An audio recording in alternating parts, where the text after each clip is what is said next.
Welcome back to the F1 2018 career mode here, guys, and you join me for round number 8 of Season 3, and it is the French Grand Prix at the Circuit Paul Ricard Le Castellet.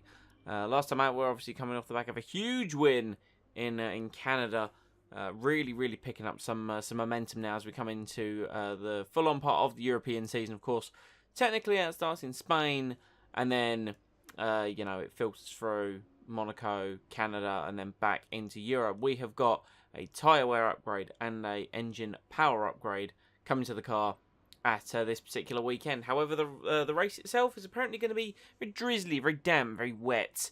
So we're going to have that to contend with, and as you guys probably know, not exactly the best driver when it comes to the tricky conditions. But we shall see what happens with the cars. Going into this weekend, the new upgrades for our car have put Mercedes at the top of the pile, with Red Bull ever so slightly squeaking out Force India. Renault have made some good improvements as well, so they are now close to the other two teams. The top four not really separated by too much. Then we have approximately one Gulf of Mexico back to Ferrari, who have only made one upgrade all year.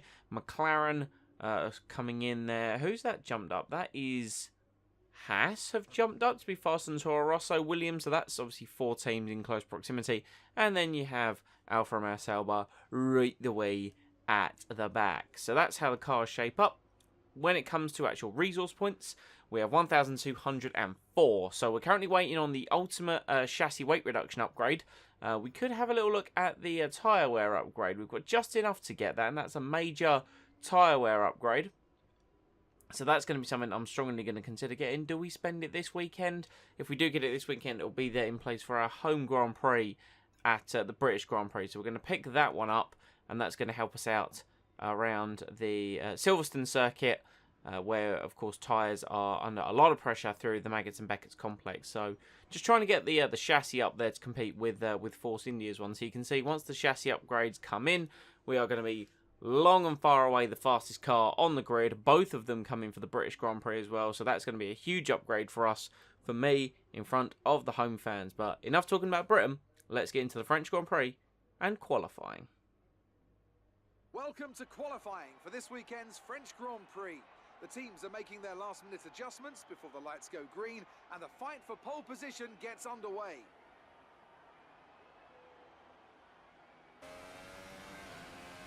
So here is the end of lap 1. We're setting a banker time on the ultra soft tyre. Perez initially goes fastest on a 28.9. The Force India's there showing their pace, of course, from the long back straight. We're going to come across the line with our first lap, and it's a 28.4.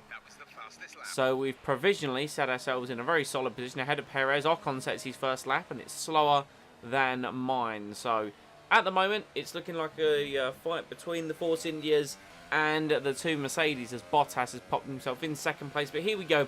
Here is our fastest lap of potentially the whole weekend, braking around about 80 metres, chucking it in to turn 1, trying to carry the speed through the second part. We have utilised the runoff there, and we have got a warning for track extension, but of course we had to just get as much advantage as possible. You know, I'm not a stickler for picking up too much time. We extend on the curb a little bit out of the first sector where we're very strong. My only real weakness on this track is the final sector. A lot of off-camber corners that I really can't get right, but we're now screaming down the back straight with DRS wide open towards the chicane, trying to save a little bit of ERS as we go, braking just at the 100-metre wall, clout the inside curve, and then it's about getting your car slowed down, preparing for the second corner. It is easy to slide and lose time on exit there, but now we build up once again up to a 90-degree right-hander, but it is long and it is flat, easily over 200 miles an hour. Nicely done. And here's a long double apex right-hander where you just have to flick the car in and let it decelerate down the hill, wait for the front to come back around. I never really got the apex there, so I lost time over the curve. And here's another double apex corner, left-hander, again not quite kissing the apex, but handling it better than we did last time around. And then again another double apex corner where we've turned in very early. I've slowed myself down, then you've got to flick to the left hand side to bring it in for the hairpin on the power as soon as you can. DRS open, charging towards lines, a half-second improvement. It's a 27.9. That's the best lap that I can throw out. Probably a tenth or two for me to find, but that's the best I can throw it on this Saturday afternoon. Let's get in to the race. Hello and welcome to the Circuit Paul Ricard, current home of the French Grand Prix, an event dating all the way back to 1906. It's been held at many venues over the years, with famous moments from Dijon and Manicourt the feature of many a highlights reel. And let's hope we see more of those in the race today. We have 15 corners here at the Circuit Paul Ricard, 6 to the left and 9 to the right. The rain is coming down and making for a slippery racing surface, but luckily there is plenty of runoff available, and hopefully we'll be able to avoid bringing out a safety car during today's Grand Prix.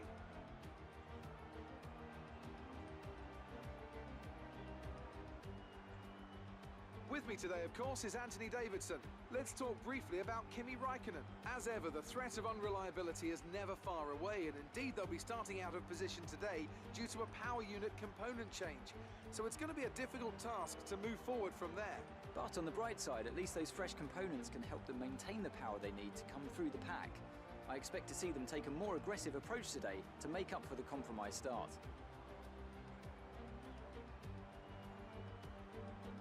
We're almost ready to go then, and this is what the starting grid looks like for today's race. Good job yesterday from Valtteri Bottas. The fence starts from pole position, and the captain completes the front row.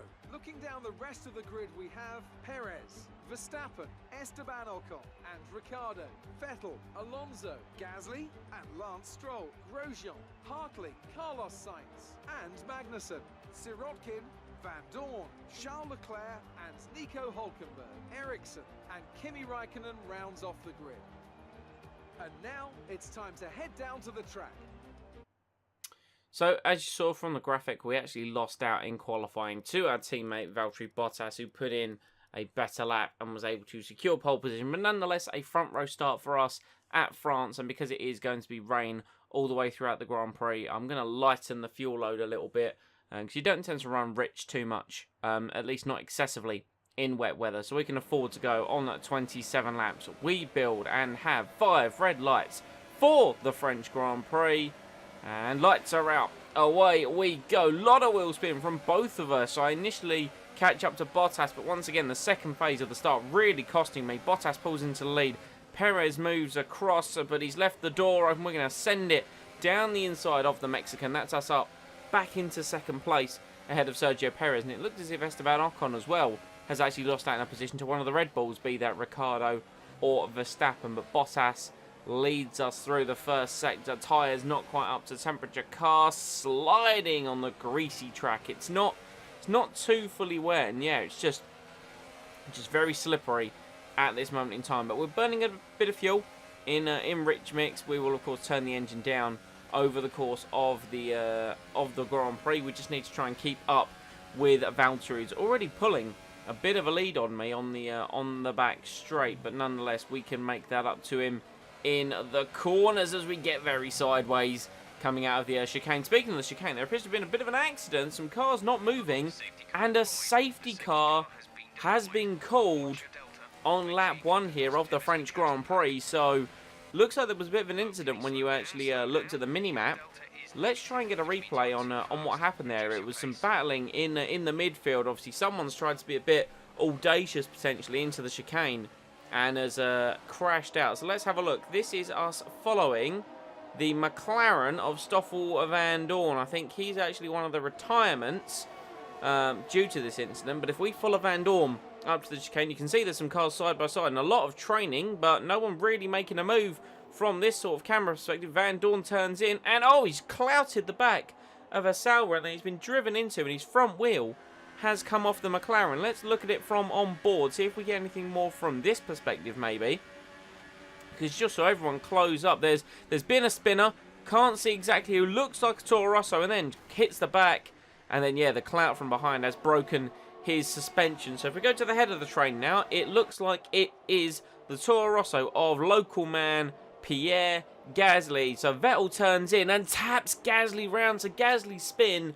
and then Grosjean, so both Frenchmen hitting each other has caused this train. Here's Sainz, who tried to get around it but couldn't, and that is very unfortunate. So we now move on to a couple of laps later. Bottas leads from myself, Esteban Ocon, Looks like one of the Red Bulls, then the other Force India of Perez, then another Red Bull. There's the McLaren of Alonso, really high up in a very decent points-paying position, but we now come to the end of lap 3. We've been able to save up a nice bit of fuel over the safety car period, which is exactly what I needed, considering how much we had burnt off the start. But I'm dying to get going. And here we go, race resuming. No overtaking as of yet. We are going to get as close to Valtteri as we physically can. I've got to try and get on the power soon. Out of the corner, bit of oversteer though, and Bottas has been able to get away. And there goes the potential opportunity into turn 1. Completely gone. We're already 7/10 down across the start-finish line. And of course, tyres are once again going to be cold due to the restart. So we've got to get a move on here. If we're going to make a move on Valtteri, we need to do it. It's still going to be, even in the wet conditions, a 2-stop race around here. Sometimes on other circuits with the wet tyres, you can push them a little bit. Not around here, though. These wet tyres actually wear quite a bit because it is a freshly resurfaced track and it is very, very slippery. But we move on to the chicane. Bottas keeps the door open. We've snuck our front wheel in, and on traction, we appear to have got him beat. But can Bottas try and remake a move? Initially, on acceleration, we've got him, but we're now moving up to the right-hander, fully committed. We're lifting off because it is in the rain. We've slid. We've initially got the position. I think we're going to hold it through the double left-hander. Bottas may try and make a move, but no, it looks like we've got him, and we're in the lead of the French Grand Prix. I'm nearly crawling around the final corner. My car is all out of shape. We've somehow made it work, but Bottas there on acceleration there, easily able to get past me, actually. And everyone, of course, setting the fastest lap of the Grand Prix. We're in the slipstream of Valtteri. Can we get him into turn 1? Oh, he's gone wide! Initially, Bottas looked in form, and then he just went in a straight line, and he drops to second place. Verstappen up to third. One of the Force Indias, there we go, has dropped back. There we go. So it's when Bottas came back on circuit. He's made some contact with Sergio Perez, who's now lost a little bit of his front wing. And of course, I don't know if you saw it there, Nico Hülkenberg is as well out of the Grand Prix. So we now come to the end of lap 7. It's the fastest lap of the race from me into the 44s. We've got a 2.5 second gap to Valtteri Bottas. Verstappen then follows it in third position. And this now really is no DRS, of course, for the car behind to be able to sit within. So this is just down to me managing the race, managing the tyres, drifting, gymkhanaing through the final sector here at France. These tyres really aren't working out. It's causing me to have a look, and you can see my rears already at 55% after 9 laps. So I think we could have come in at the end of lap 9. I was going to try and push it forward and only do 1 stop, but considering that sliding, yeah, we're going to be coming in now, end of lap 10. So here we go into the pits, and I think Valtteri's coming in as well. And we've only got a couple of seconds back, so Valtteri's going to lose a hell of a lot of time here. I do apologise, Valtteri Bottas. That was not my intention to cost you that much time there in the pits. It appears Esteban Ocon has gone on and will lead the Grand Prix. There goes Perez and Alonso. It looks like Bottas has still rejoined ahead of the Red Bull, though. So, looks like we're going to come out P4. So, we are committed, unless we can get this set of tyres to the last 16 laps, we are committed to a 2-stop strategy, because those tyres from the first stint look very worn.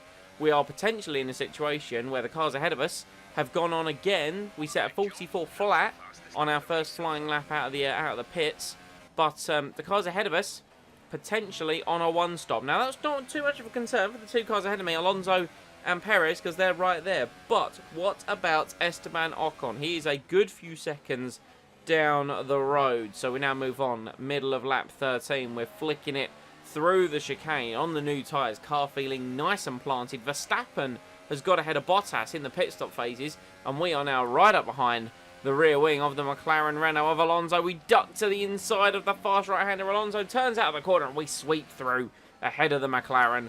Lovely, lovely move in my personal opinion, and Perez has got absolutely no mid-corner speed. I don't know if he's still carrying that front wing damage from Bottas earlier on in the Grand Prix. Just look at the corner speed of this Force India. It is atrociously slow. We should be able to pick off Sergio Perez sooner rather than later. It's about when and where we can make the move, because we're tucked up behind him. We've tapped the back of him coming through the penultimate corner. We dive it down the inside, though, of the final hairpin. That's us through, not losing any more time on Sergio Perez there. And we have been able to successfully make that move. And he's actually coming to the pits now on the end of lap 14. So, yeah, potentially hitting him. Thankfully, we didn't get any damage, but we did lose a bit of time. Ocon is in at the end of lap 14. So Ocon's in for his one and only pit stop. We have another pit stop left to make, and that's why we're setting 43.3s, the fastest lap of the race. We have to get the hammer down, otherwise Esteban Ocon is going to win this Grand Prix and start a Force India resurgence, and that is something, quite frankly, we can't afford to happen. So, you can see here, lap 17, we are in P1. Nice gap back to Max Verstappen. Let's check the gap momentarily. Third is Valtteri Bottas, fourth is Daniel Ricciardo, and fifth, I imagine, is the lead Force India of Esteban Ocon. Our gap to Verstappen is 8.2 seconds. Thank you for telling me, Jeff, as I checked it there on the old screen in the old top left, as it were. But we've pushed on nicely. We've put the hammer down as much as we could, and at the end of lap 18, we are coming in to the pits. So, the best way that we're going to be able to tell to see how well we did on that stint is how close are we to Esteban Ocon, and have we been able to jump Sergio Perez and Fernando Alonso. Bear in mind, they were around the same place as us on circuit when they made their one and only pit stop. Ocon goes through. We've still got a few seconds till we can put our foot down. Where is the other Force India? Where is the McLaren? Answer, behind us. Fantastic news. That's exactly what I needed to see. They're a long way behind us, actually. Verstappen's still the car behind us. Verstappen even comes out ahead of them there. That is excellent pace shown by the Red Bull, and that is a potentially net P2 or P3. So, now it's about how close we are to Esteban Ocon. You can see I'm just pushing straight out of the gate, not allowing time for the car to right itself. We are 8 seconds behind Esteban Ocon with, if you include the lap we're on, 8 laps to go. So a second lap is what we have to take out of the Frenchman at the French Grand Prix. Valtteri Bottas in, Daniel Ricciardo in. Ocon leads the Grand Prix going on to lap 20. We are chasing him down.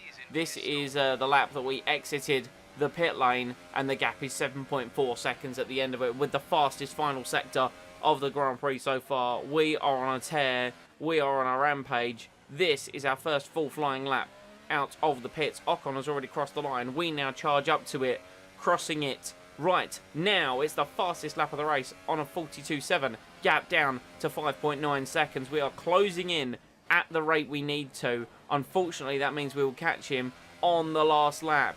We need more, and I was just pushing and pushing and pushing, because you've got to remember Ocon's tyres now getting near to 10 laps old. Ours are brand spanking new. We come across the line. It's another fastest lap of the Grand Prix. A huge improvement onto a 42.0. Gap down to 2.5 seconds. There goes Ocon. Here is the charging Mercedes of myself hunting down the Frenchman. It would be a fairy tale, a story for him to win his home Grand Prix, but unfortunately, we're the big bad guy coming in to take away that miracle from him as Esteban Ocon leads to the first sector. This is our strongest point on the circuit, gap down to 1.6 seconds, and it's now only realistically a matter of time. End of lap 23. You can see how visibly closer we are to the Force India, but he's still got a good bit of power, good bit of grunt, but the gap just over a second. We haven't got much fuel to play with, though.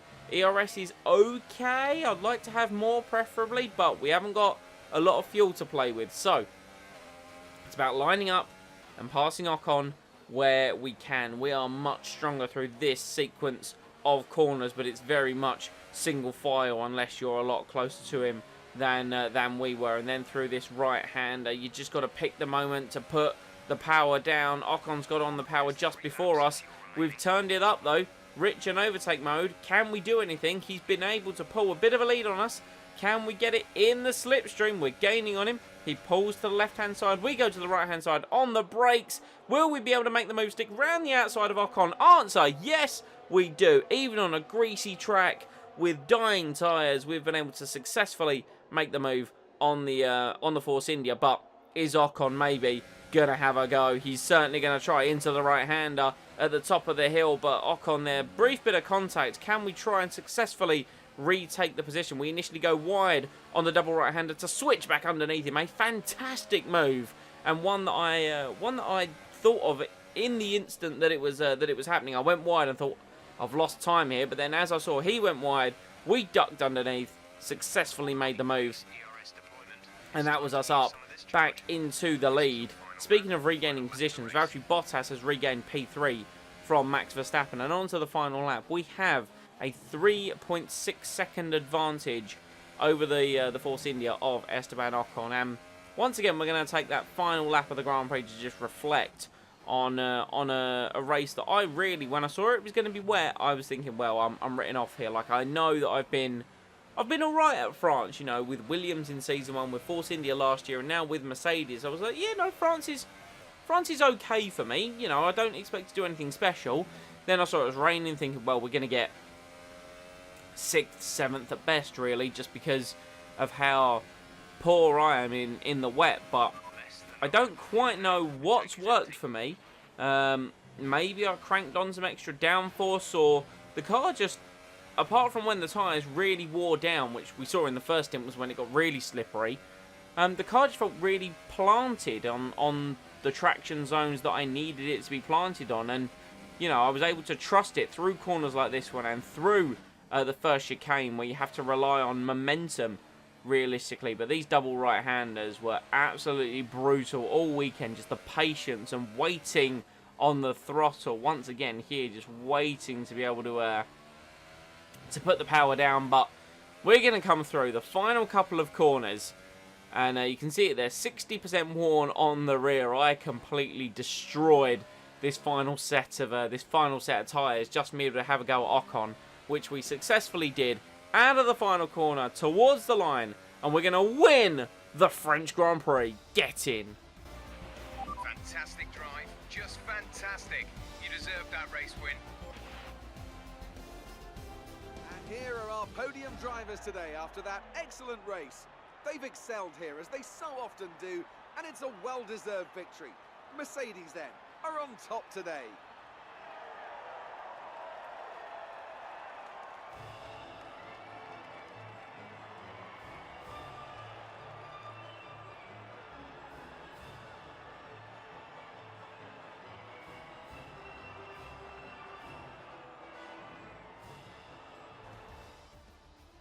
So there you have it. We win the French Grand Prix ahead of the Frenchman Esteban Ocon himself in the Force India, 4.2 behind. And Valtteri Bottas brought it home for a 1-3-4 Mercedes on his two stops. Ocon nearly made the one stop work, but unfortunately couldn't quite do it. Max Verstappen, a strong showing for the Red Bull, just ahead of his teammate there, Daniel Ricciardo, in 4th and 5th. Sergio Perez really dropped off the pace after his contact with Valtteri Bottas just after the safety car, and ended up fighting Fernando Alonso for the most part of the Grand Prix, who went from 8th to 7th, so he did really, really well this weekend. Lance Stroll picking up some points there, 10th to 8th in his Williams, really, really solid result for him. And then we have Magnussen and Charles Leclerc up from 17th to 10th on a two-stop strategy. A fantastic drive by the Monegasque driver, and Sebastian Vettel down in 11th. Shocking weekend for Ferrari. Nil point for them, with Raikkonen coming in 16th. What does that mean for the championship? Well, it means we take the lead away from Daniel Ricciardo, 136 points to 129. Esteban Ocon joins us in the group of 3 men that have broken the 100 points barrier, so we have a lead of 7 points over Ricciardo, and then over a race win back to Esteban Ocon. On the constructive side of things, it also means that we, Mercedes, close the gap to Red Bull down to 24 points. We still haven't broken 200 points, but we are closing them down. More weekends like this one will mean we should overtake them sooner rather than later. But after our win in the wet, it's time to catch up with Claire. Great work out there today. How do you think it went? It doesn't get much better than a win at this track, does it? Yeah, I mean, my first win at France, I believe. I don't think I won it last year, and to do it in the wet as well, it just goes to show that the upgrades we've made are fantastic. Another podium. You must be getting used to it up there. It's 2 in a row. That's wins at least. As for podiums, well, we didn't get one in Monaco, but it's been a good season so far. Yeah. Things look close between you and your rival for a bit, but you came out on top, didn't you? First stint was very tense, but Bottas he ever so slightly left the door open, and it just meant I was there to take it. You're leading the championship. Are you happy to be there or feeling the pressure? I'll probably feel the pressure later on, but now it feels an achievement to do it. But we need to take each race as it comes. Appreciate your time.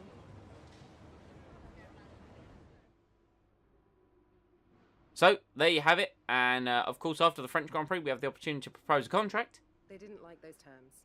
Let's try again. So, I pushed quite hard. I tried to get a level 3 on pretty much everything. Going to have to drop pit stop strategy down to a level 2. Let's see if Mercedes like that. Okay, that proposal looks good.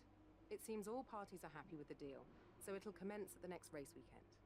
Fantastic. Well, that's pretty much still the contract that I am forever on, apparently. I really want that level 3 pit stop efficiency, because I don't really need that simultaneous development level 3, so it is what it is. But guys, I hope you have enjoyed this video, and this was part number 50 of the F1 2018 career mode, and like I said, at the French Grand Prix.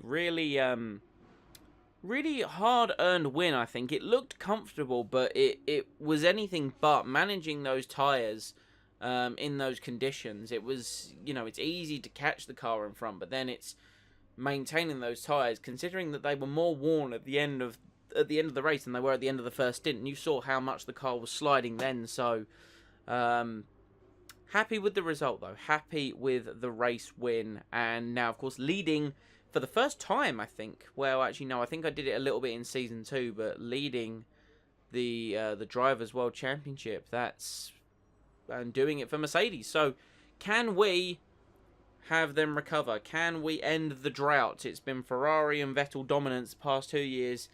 Can we end the drought? We shall wait and see. If you have enjoyed, please leave a like and comment any feedback down below. And remember to subscribe and enable the notifications if you want to be kept up to date with the content that comes to the channel. I shall see you all for the Austrian Grand Prix next time.